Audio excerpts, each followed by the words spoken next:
All right. First of all, a little precarious situation going last.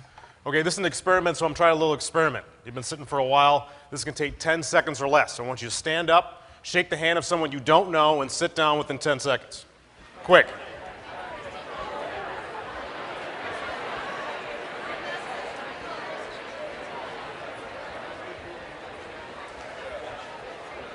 Five, four, three, two, one. Thank you for that. If you don't remember what I say, you remember that exercise. There's a lot of, first of all, I want to talk a little bit about Ed Davis. Ed Davis, you should know, for those who don't, I'm sure all in this room do, he's one of the most respected people in the business. I met him about a year and a half ago, and he's been a huge influence on me. So thanks, Ed, for that. Being who you are for the younger chiefs. And you're my brother, by the way, so. I do have some thoughts about the future of policing, where we're at, and some of the things we need to focus on. I'm going to talk a little bit about community policing. You know, it's been around for about 30-some years now.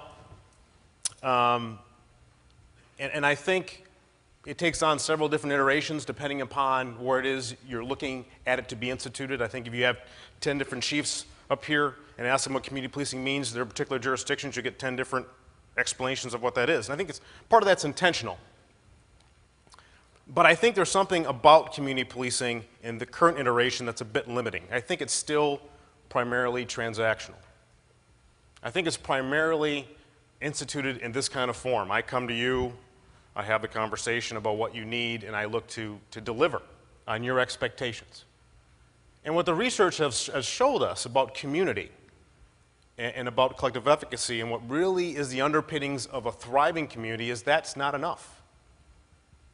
And we know that intuitively. One of the first things I realized as a young patrol officer in Minneapolis, and I came up through Minneapolis during the worst period of violence in the history of that city, is some of the questions I ask myself on some of these calls is, why am I here?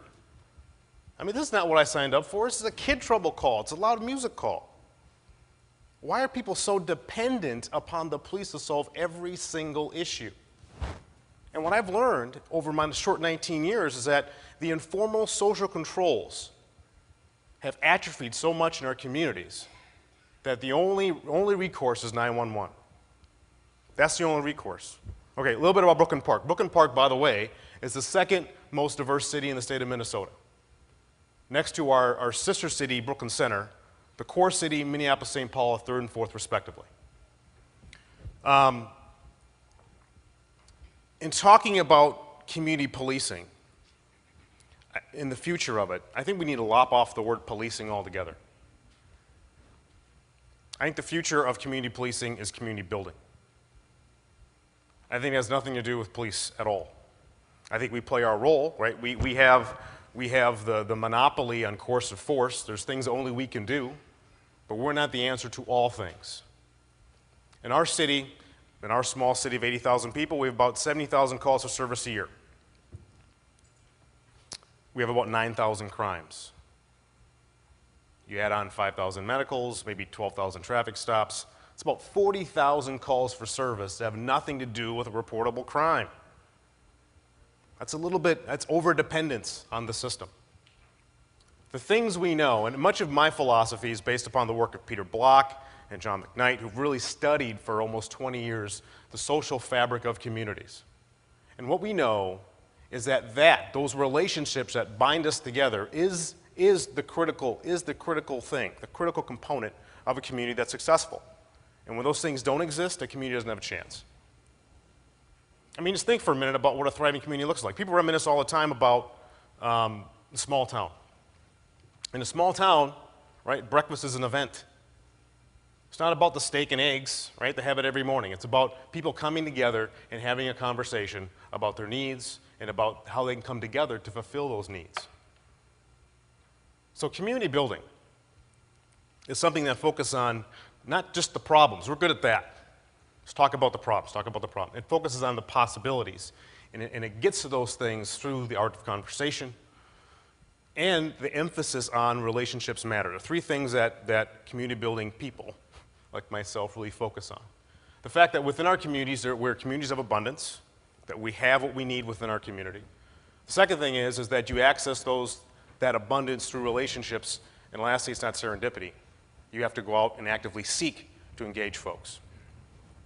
Okay, I'm making a little bit of a case here. There's two reasons why I believe that community building is the next iteration of community policing. In fact, it's a whole new way of thinking altogether. The first is the financial crisis, right? Even the most optimistic economist out there has all but a bleak forecast for local governments across this country. So to think we can continue to put cops on the dots is not going to happen. Look at Camden, New Jersey. Look at Newark. Look at cities across the nation where at a minimum they're not filling vacancies, and at a maximum they're laying people off. That's real, right? So this sense that we have to figure out a way to police better, I think is not going to hold up over time. 18,000 police departments in this country. 10 years from now, there won't be 18,000 police departments in this country. I can guarantee it. That's my prediction.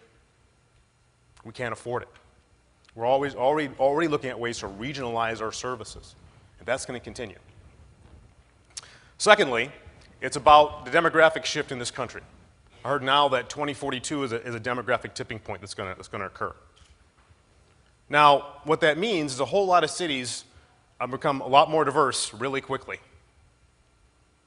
And there's one thing that reduction in crime does not correlate with, and that's a reduction in isolation and fear. And I would suggest that typical community policing strategies don't address that very well. Here's a typical community policing interaction. I'm Community Police Officer Mike Davis. I come to this block, and I say, ma'am, sir, I'm Community Police Officer Mike Davis. I'm here to serve you. Tell me what you need from the police department. Okay? Well, these kids walk down the middle of my street.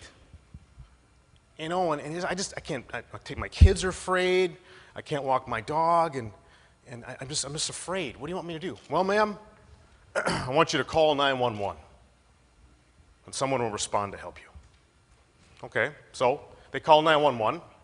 Cops respond. Not the same officer, because typically community policing units are insular, right? And the officers come and throw what typically is a Hispanic or black kid over the hood of the car, and of course find nothing, because the majority of stops yield nothing. And so what have we accomplished through that? We feel good because we've responded to the community concerns. But what have we truly accomplished? We've reinforced the isolation and fear of that resident. And by the way, we further reduce our credibility with the kids we've thrown over the hood. That is not the future of policing, and that's not what is going to address the issues of race. Police departments cannot hide behind the racial fear in communities anymore. Can't happen. We have to be leaders in the discussion about how to build community. In the city of Brooklyn Park, we're starting that type of conversation. Back in 2009, I called a meeting. That's all I did. I called a meeting. And I said, residents of the city of Brooklyn Park, come and talk about your future. End of story. Right? And we promoted it. We promoted it hard. But that was it. No guarantees, not more police, not more what I'm going to do for you, not more of this transactional consumeristic mentality that we know fails. 400 people showed up on a Saturday morning. 400 people showed up on a Saturday morning in December to talk about the future. And I've seen a lot of heroics, right? I've seen a lot of heroics in my time as a police officer through chief. But one of the most beautiful things I saw that morning, because we set it up in community cafe style, where people would sit around round tables and talk, is I observed people talking to people they would not normally be talking to about things they would not normally be talking about. And guess what? It was about the future of their community. And so to date, 700 people have weighed into our future. And what that has taken the form of is a discussion about the possibilities, and now the emphasis on collective efficacy. I mean, I love to talk about systems, and systems have a role in this to do their role, but we gotta put their role in perspective. Schools alone can't educate kids. Doctors alone can't take care of our health. Police alone can't ensure our safety. And until we get out of that mindset, neighborhoods will not, the dots won't disappear, the stars won't shrink.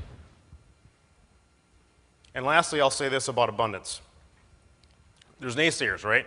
You don't know this community, it's so challenged. You don't understand. You don't understand. Well, I do understand. And I also understand that in the most challenged neighborhoods, the efficacy seems to be the lowest. That's the most opportunity. I think the work of Jerry Stern in positive deviance, I think, is very profound, especially his work in Vietnam.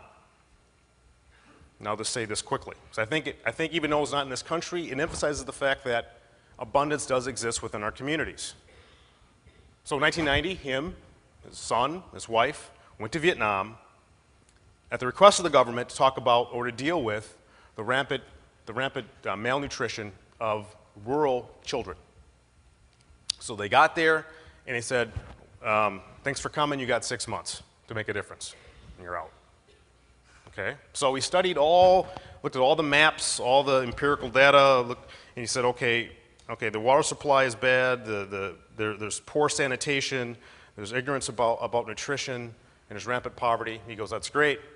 It's all TBU, it's all true, but it's useless information for what I need to accomplish. Absolutely useless. And so he set out, gathered a group of mothers, and they went out and weighed and measured each child. And they said, with all the factors that exist here, all the challenges that exist here, are there kids that are thriving? Absolutely, there are kids that are thriving. What does that look like? And so he went into those homes and found out that the way in which those mothers were feeding their children and what they were feeding was drastically different. To make a long story short, what he did was he found the formula, right? It was a new way of thinking that had to occur within that community. A new way of thinking about nutrition, a new way of thinking about how to feed your kids and what to feed them. But the important part of the story is that the answer was within the community itself. And there's two things that happen when the answer comes from within. It's a practical solution and it's very sustainable. Nothing I can do is either of those as a police chief. We can swoop in and make you feel good for 5 minutes, but that's not collective efficacy. That's me making you feel good for 5 minutes. And are you truly feeling good about your community, or are you feeling good that a cop's outside the door or on the corner? Long story short, with Jerry Stern's story, started out with 14 villages, went to 65 villages, spread to 2.2 million people. See, I believe that even in the most challenged communities, and if you do this kind of analysis, I think you'll find it, that abundance does exist if people were to focus on the possibilities. I believe that. And quite frankly, it's the only shot we've got. We could focus on systems. I think we've got to align ourselves to be better. I think police have to think differently. And we're striving to do that as a profession. I do believe the future is like what's happening, and that's why it's great that Jim Bierman is part of the NIJ, because what he's done, and Redlands as far as putting a criminologist on staff, sitting at the command staff table, is brilliant. But I think the future has to change. And I think it changes on the belief that what we have is sufficient and enough, and that we got to come together for a better tomorrow. Thank you.